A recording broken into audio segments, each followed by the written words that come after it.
सरफराज या फिर रजत पाटीदार, एक बार फिर से सवाल वहीं आ गया है क्योंकि जब केएल राहुल के वापस आने की बात स्ट्रांग हो गई, जब रिपोर्ट्स में यह बात आ गई कि केएल राहुल रांची टेस्ट में टीम इंडिया को ज्वाइन कर लेंगे, तो ये सवाल बहुत तेजी से होने लगा कि अगर केएल राहुल अंदर आते हैं तो बाहर कौन जाएगा।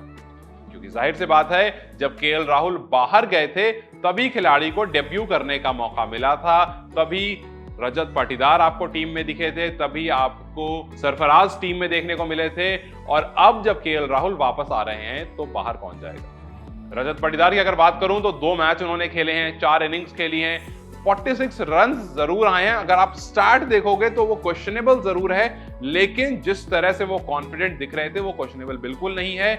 जिस तरह से रजत पाटीदार ने दोनों मैचेस में खेला या फिर जिस तरह से उनकी बॉडी लैंग्वेज थी, ये वो बता रहा था कि रजत को सिर्फ एक मौके की ऐसी जरूरत है जहां पर वो थोड़ी सी अपने इनिंग को कन्वर्ट कर सके, एक अच्छी सेंचुरी आ जाए या फिर एक डोमिनेटिंग 50 आ जाए जहां से कॉन्फिडेंस बूस्ट हो जाए। हाँ, वो पिछली 4 इनिंग में नहीं हो पाया, वो उन 2 मैचेस में नहीं हो पाया, लेकिन शायद ये इनफ नहीं है रजत पाटीदार को बाहर निकालने के लिए, क्योंकि अभी सिर्फ 2 मैचेस हुए हैं। क्या आप 2 मैच में एक खिलाड़ी को जज कर लोगे?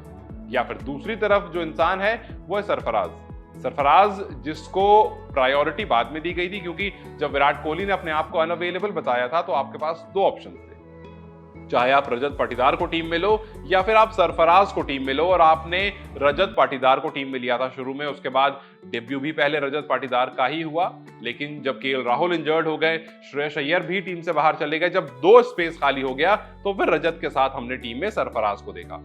सरफराज को मौका मिलता है, सरफराज 2 इनिंग्स खेलते हैं और दोनों इनिंग में हाफ सेंचुरीज लगाते हैं। और ये हाफ सेंचुरीज काफी इंपॉर्टेंट भी थी, क्योंकि एक उस टाइम पर आई जहां पर इंडिया को जरूरत थी, जहां पर इंडिया शुरू में 3 विकेट गिर गई थी, फिर उसके बाद 2 सेंचुरीज आई थी, एक रोहित शर्मा की, दूसरी रविंद्र जडेजा की, और उसके बाद आकर के तेज तर्रार खेल करके वो 68 रन बनाते हैं। थोड़ा अनफॉर्चुनेट जरूर रहता है उनका रनआउट, लेकिन वो डिसमिस होकर के चले आते हैं। दूसरी इनिंग में फिर एक बार मौका मिलता है, एक बार फिर से खेलने आते हैं, एक और हाफ सेंचुरी लगाते हैं, और वहां पर क्योंकि इनिंग वहीं पर खत्म हो जाती है यशस्वी जायसवाल के साथ, तो उसको वापस जाना पड़ता है। यशस्वी की बहुत अच्छी डबल सेंचुरी आती है, लेकिन सरफराज दोनों इनिंग में काफी प्रोमिनेंट दिखते हैं, काफी डोमिनेटिंग दिखते हैं। तो अब सवाल ये आ जाता है कि क्या आप रजत पाटीदार को बाहर निकालोगे जो आपकी प्रायोरिटी थे, या फिर आप सरफराज को बाहर निकालोगे जिनकी परफॉर्मेंस काफी ज्यादा एग्जेम्पलरी रही है, जिनकी परफॉर्मेंस से रोहित शर्मा खुद काफी इंप्रेस हुए। उन्होंने कहा कि हमने देखा सरफराज क्या कर सकते हैं, और सरफराज ने दोनों इनिंग्स में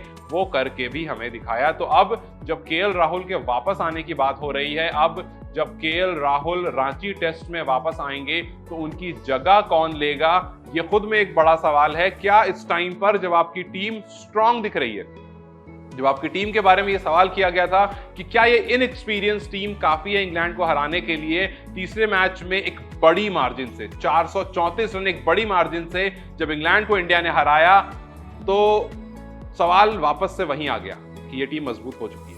क्या इस टीम को आप तोड़ोगे? क्या इस टीम को तोड़ करके आप केएल राहुल को एंट्री दोगे? अब सवाल क्योंकि उठ चुका है तो मैं आपसे ही पूछता हो जाता हूं कि अगर आप सिलेक्टर्स हो गए तो क्या आप केएल राहुल को टीम में लाओगे? अगर लाओगे तो रजत पाटीदार या फिर सरफराज, किसको टीम से बाहर निकालोगे? कमेंट सेक्शन में जरूर बताएं। इस वीडियो को लाइक और शेयर जरूर करें, और जाते जाते चैनल को सब्सक्राइब कर जाए।